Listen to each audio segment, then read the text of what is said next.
கதிரை உங்களுக்கும் பிடிக்குமா? அப்போ இந்த வீடியோவுக்கு லைக் பண்ணிட்டு வாங்க நாளைக்கான ப்ரோமோக்கான ப்ரிடிக்ஷன் என்னன்னு பார்க்கலாம். கோமதி அன்னைக்கு நைட்டு டைனிங் டேபிளில் டின்னர் எல்லாம் எடுத்து வச்சுட்டு, ராஜி எங்கடி கதிர் இன்னும் காணோம், ஃபோன் பண்ணி அவனுக்கு அப்படின்னு கேட்குறாங்க.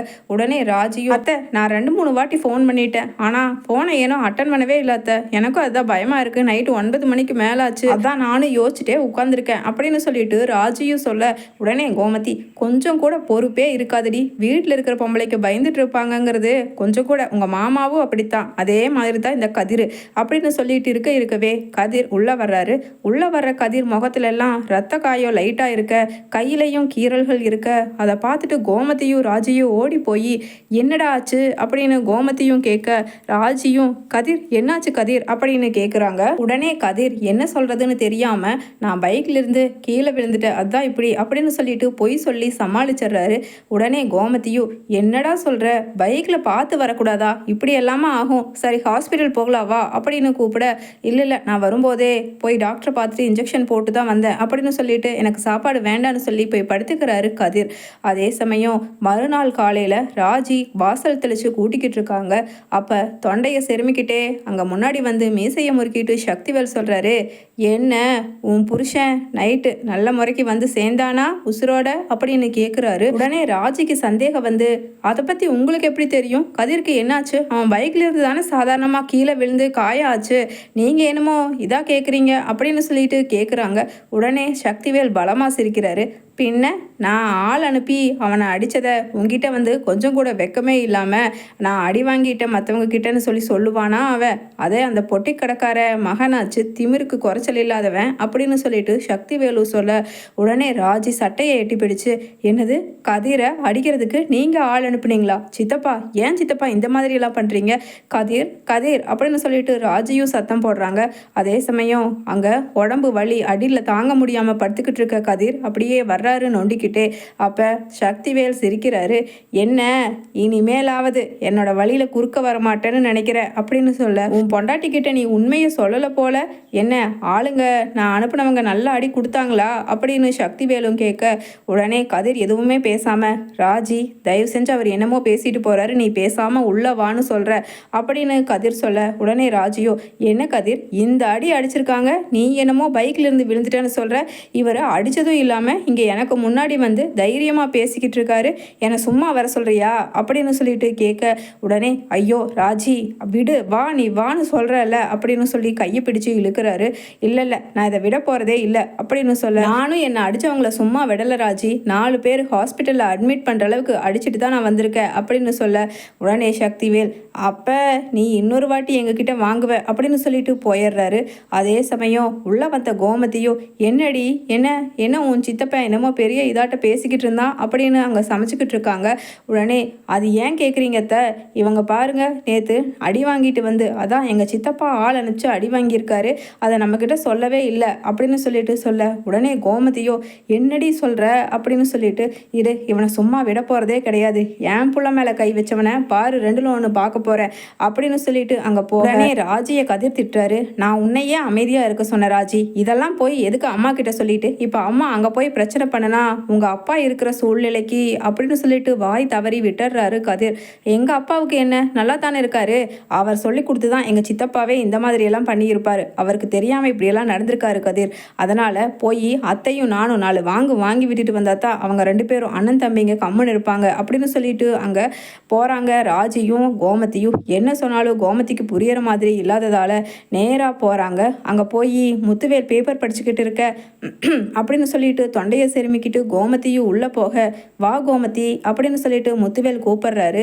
உடனே மேலேருந்து கீழே இறங்கி வர்ற சக்திவேல் அப்படியே முறைச்சிக்கிட்டே வர்றாரு கோமதியை பார்த்துட்டு, உன் மனசில் என்ன பெரிய இவன்னு நினைப்பா, ஒரு தப்புமே பண்ணாமல் என் பிள்ளைய எதுக்கு நீ ஆள் வச்சு அடித்த, இதுக்கு மட்டும் நாங்கள் போய் போலீஸில் கம்ப்ளைண்ட் கொடுத்தோன்னு வெயி, உன்னை முட்டிக்கு முட்டி தட்டி உள்ளே வச்சிருவாங்க அப்படின்னு சொல்லிட்டு சொல்ல, உடனே முத்துவேலோ, சக்தி என்னது மாப்பிள்ளைய நீ அடிச்சியா அப்படின்னு கேட்குறாரு. ஆஹா ஒன்றுமே தெரியாதவ இல்லாதவர் போல உட்காந்துட்டு நீயே சொல்லி கொடுத்துட்டு இப்போ ஏன்னா நாடகம் ஆடுற அப்படின்னு முத்துவேலையும் 2 வாங்குறாங்க கோமதி.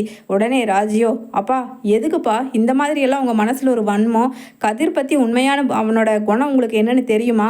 அதெல்லாம் தெரியாமல் ஏன்பா இப்படி அசிங்கமாக நடந்துக்கிறீங்க சித்தப்பா கூட சேர்ந்து அப்படின்னு ராஜியும் பேசுகிறாங்க. வடிவும் மாறியும் வந்து நிற்க, வடிவு கோமதியை உட்கார சொல்லி காஃபி எடுத்துட்டு வா அப்படின்னு முத்துவேலு சொல்கிறாரு. ஆமாம், என் பிள்ளைய அடித்து உடம்பெல்லாம் வலி வர்ற அளவுக்கு ரத்த கட்டு வந்து அவன் வழியில் படுத்துக்கிட்டு இருக்கான். உங்ககிட்ட வந்து உறவாடி காப்பி குடிச்சிட்டு போகிறக்கு தான் நான் வந்தேனா? அண்ணனும் தம்பியும் நல்லா எங்ககிட்ட பாரு அனுபவிக்க போகிறீங்க, அதை சொல்லிட்டு போகலான்னு தான் வந்தேன் அப்படின்னு அங்கே சொல்ல, பின்னாடியே சட்டையை மாட்டிக்கிட்டு ஓடி வந்த கதிர், அம்மா வாமா ராஜி, வா ராஜி அப்படின்னு சொல்லிட்டு இழுக்கிறாரு. உடனே முத்துவேல் எழுந்திரிச்சு நின்று, டேய் சக்தி நில்லுடா, எதுக்காக நீ மாப்பிள்ளைய அடிச்சேன்னு நான் கேட்டேன், அதுக்கு பதிலே வரலையே, என் மாப்பிள்ளைய அடிக்கிறதுக்கு நீ யாருடா அப்படின்னு சொல்லிட்டு முத்துவேல் கேட்குறாரு. உடனே கை தட்டிட்டு பலமா வில்லத்தனமாக சிரிக்கிறாரு சக்திவேல். இப்போ வாண்ண வலிக்கு, இப்போ வா, என்ன இத்தனை நாளாக இல்லாத உறவு உன் மருமக மேலேயும் உன் மக மேலேயும் திடீர்னு பாசம் பொங்கி ஓடுது, என்ன மறுபடியும் உன் மகளையும் மருமகனையும் சேர்த்துக்கலான்னு என் புள்ள, அதாவது இந்த குடும்பத்தோட ஆண் வாரிசு குமரவேலுக்கு பழம் கொடுத்துட்டு உன்னோட சொத்து பத்தாததுக்கு நம்ம தம்பி பழனிவேலோட சொத்துன்னு எல்லாத்தையுமே உன் மருமக கதிருக்கு கொடுக்கலான்னு நீ பிளான் பண்ணியிருக்க. அதுக்காகத்தானே உன் மருமக உன்னை அடிக்கடி கூட்டிகிட்டு போயிட்டு வந்துட்டுருக்கான். அதனால தான் திரும்பி இந்த வீட்டு பக்கம் அவன் இந்த சொத்துக்கு மேலே ஆசைப்பட்டு வரவே கூடாதுன்னு சொல்லி தான் நாள் வச்சு அடித்த. உன்னால் என்ன பண்ண முடியும் அப்படின்னு சொல்ல, உடனே முத்துவேல், டேய் முட்டாள்தனமாக பேசாதடா அப்படின்னு சொல்லிட்டு சக்திவேலை கண்டிக்கிறாரு. ஆமாண்ணே, ஆமாம், இத்தனை நாளாக நான் முட்டாள் தான். ஏன்னா இந்த குடும்பத்துக்காக மாடா உழைக்கிறா பாரு மாறி அவ, அதுக்கப்புறம் என் புள்ள குமரவேலு, எல்லாம் உங்களை நம்பித்தானே இருந்தோம். கடைசியில் என்ன இருந்தாலும் உங்கள் பிள்ளையும் உங்கள் மருமகனும் பெருசுன்னு தானே நீங்கள் சேருவீங்க அப்படின்னு சொல்லிட்டு உடனே நாடகம் ஆடுறாரு சக்திவேல். உடனே முத்துவேலோ, டேய் நான் அப்படியெல்லாம் சொல்லவே இல்லை, நான் எதையுமே செய்யலை அப்படின்னு சொல்ல, உடனே அப்போ எதுக்காக உங்கள் மருமகனை கூட்டிகிட்டு அடிக்கடி திருச்சிக்கு போயிட்டு வந்துட்டு இருக்கீங்க? அதுதான் உண்மை எல்லாத்துக்கும் தெரிஞ்சிருச்சுல்ல. இப்போ உண்மையை என்ன எதுக்காக போனீங்கிறது எங்கள் எல்லாருக்கும் தெரிஞ்சாகணும். இல்லைன்னா நானும் என் பொண்டாட்டி பையனும் கிளம்புறோம் இந்த வீட்டை விட்டு அப்படின்னு சக்திவேல் சொல்ல, உடனே முத்துவேல், டேய் அது ஒரு மருத்துவ சம்பந்தமான விஷயத்துக்காக போயிட்டு வந்தோண்டா அப்படின்னு சொல்கிறாரு. உடனே கதிரோ, இதெல்லாம் நீங்கள் எதுக்கு சொல்லிக்கிட்டு இருக்கீங்க, விடுங்க அதெல்லாம் சொல்ல வேண்டாம் அப்படின்னு தடுக்கிறாரு. அதே சமயம், என்னப்பா சொல்கிறீங்க, கதிர் உங்களை திருச்சிக்கு கூட்டிகிட்டு போனான்னு சொல்கிறீங்க, மெடிக்கல் சம்மந்தமான விஷயம்னு சொல்கிறீங்க, எனக்கு ஒன்றுமே விளங்கலை.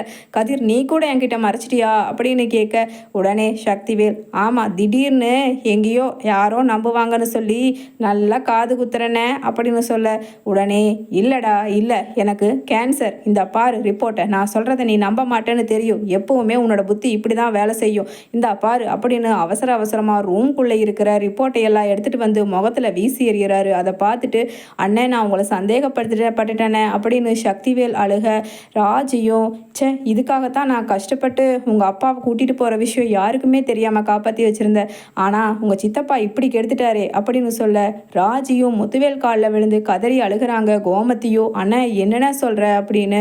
அதே சமயம் ராஜி கதிர்கிட்ட வந்து, கதிர் ப்ளீஸ் எப்படியாவது எங்கள் அப்பாவை காப்பாற்றி கொடு கதிர் அப்படின்னு சொல்லிட்டு அழுக, உடனே அவருக்கு ஒன்றும் இல்லை, ட்ரீட்மெண்ட் பார்த்தா சரியாயிடும்னு சொல்லியிருக்காங்க, ஸோ யாருமே கவலைப்படாதீங்க அப்படின்னு சொல்கிறாங்க. அதே சமயம் பாண்டியன் இந்த சமாச்சாரம் எல்லாத்தையுமே கேள்விப்பட்டு, சரி நம்ம போய் முத்துவேலை பார்த்துட்டு வரலான்னு முத்துவேல் வீட்டுக்கு போக, அங்கே முத்துவேல் கையெடுத்து கும்பிட்டு வரவேற்கிறாரு பாண்டியனை. பாண்டியன் ஆறுதல் சொல்ல மாறி காஃபி எடுத்துகிட்டு வந்து கொடுக்குறாங்க.